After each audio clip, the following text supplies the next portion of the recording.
नमस्कार, आप सभी को श्री शिवाय नमस्तुभ्यम एवं हमारे इस चैनल में फिर से स्वागत है। तो चलिए आज हम बात करते हैं पंडित प्रदीप मिश्रा के रोग को दूर करने के उपाय एवं बीमारियों को दूर करने के कुछ उपाय। पंडित प्रदीप मिश्रा जो कि सीहोर के रहने वाले हैं, महर्षि वेद व्यास द्वारा लिखे गए हिंदू ग्रंथ महाशिव पुराण में लिखे गए कई अचूक उपाय बताते रहते हैं, जिनकी मदद से इंसान अपनी सभी दिक्कतों या परेशानियों का निवारण बहुत ही आसानी से कर सकता है। यह उपाय कुछ इस तरह से होते हैं जिनसे आप कई बीमारियों को जड़ से समाप्त भी कर सकते हैं।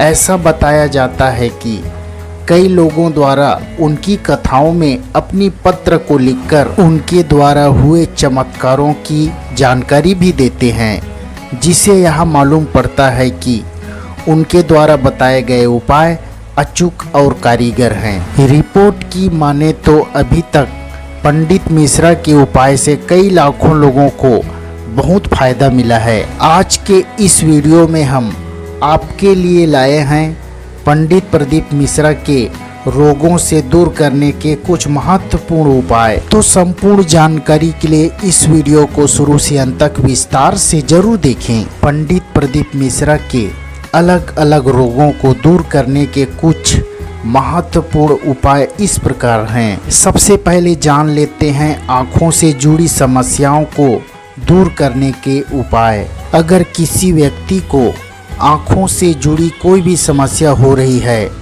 तो पंडित प्रदीप मिश्रा जी के इसके बारे में बताते हैं कि आप महाशिवरात्रि की रात्रि के 12 बजे के वक्त शिवलिंग पर थोड़ा शहद और बेलपत्र चढ़ाने के बाद उस शहद को किसी बर्तन में इकट्ठा करके घर ले जाना चाहिए और फिर उसको दुधेश्वर महादेव का नाम लेकर 3 महीने तक काजल की तरह अपनी आँखों में लगाने से आपकी आँखों से संबंधित सभी समस्याएं सही होने लगेगी और साथ ही साथ आँखों की रोशनी भी बढ़ने लगेगी। दूसरा, बच्चों से जुड़े रोगों को दूर करने के उपाय। पंडित प्रदीप मिश्रा जी बताते हैं कि अगर आपके भी घर में 8 साल से भी छोटा बच्चा है और वह ज़्यादातर बार बार बीमार पड़ जाता है तो आपको एक आटे का दीपक बनाना है और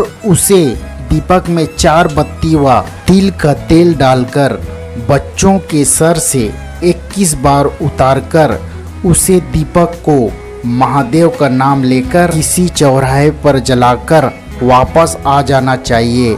ऐसा करने से वह बच्चा कभी बीमार नहीं होगा, सदैव खुश रहेगा। तीसरा, सभी प्रकार की बीमारियों को दूर करने के लिए कुछ उपाय। पंडित प्रदीप मिश्रा जी कहते हैं कि अगर किसी के भी घर में आए दिन कोई ना कोई बीमार पड़ता है या कोई भी व्यक्ति अधिकतम समय बीमार रहता है तो ऐसे में हमें भगवान शिव जी पर या शिवलिंग पर गाय का घी अर्पित करना चाहिए।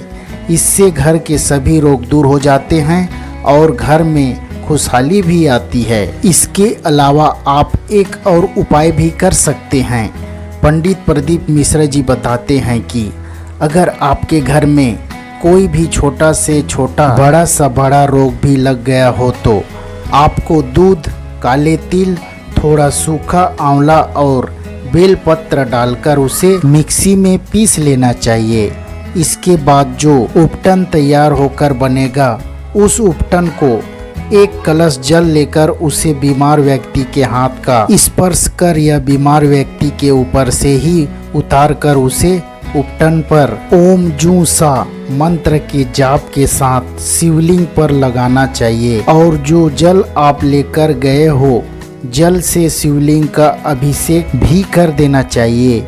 ऐसा करने से उसे व्यक्ति की सभी बीमारियां दूर हो जाएगी और घर में सभी लोग भी स्वस्थ रहने लगेंगे। चौथा, अकाल मृत्यु से बचने के उपाय। अकाल मृत्यु कोई रोग नहीं, हालांकि यह भी जीवन से जुड़ी एक गंभीर समस्या है।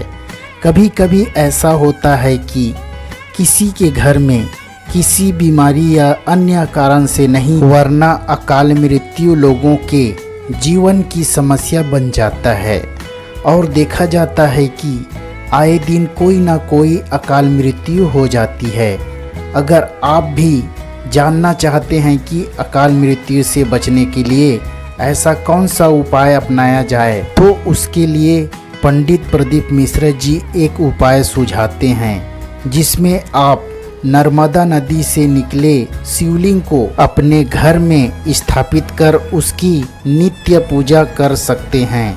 इससे आपके घर में कभी भी अकाल मृत्यु नहीं होगी। 5वां, संतान प्राप्ति में होने वाली दिक्कत के लिए उपाय। यदि किसी महिला को संतान की प्राप्ति में दिक्कत हो रही है तो वह भी पंडित प्रदीप मिश्रा जी द्वारा सुझाए गए एक उपाय को अपना सकती है।